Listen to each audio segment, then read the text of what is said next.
Open the appointment section and select your location, then confirm it. Select the provider, enter the patient name or group, choose the date and time, and confirm the appointment. Provide the patient's complete details such as first name, last name, email, phone number, and message. Double-check the information and click Submit to confirm the appointment.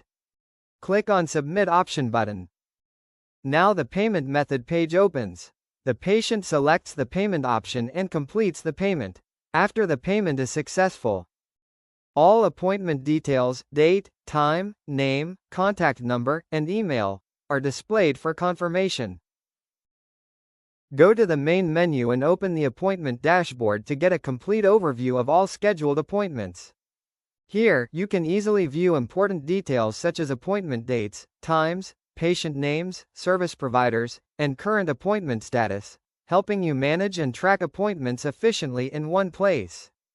Open the appointment dashboard to view today's total and pending appointments, along with services and patient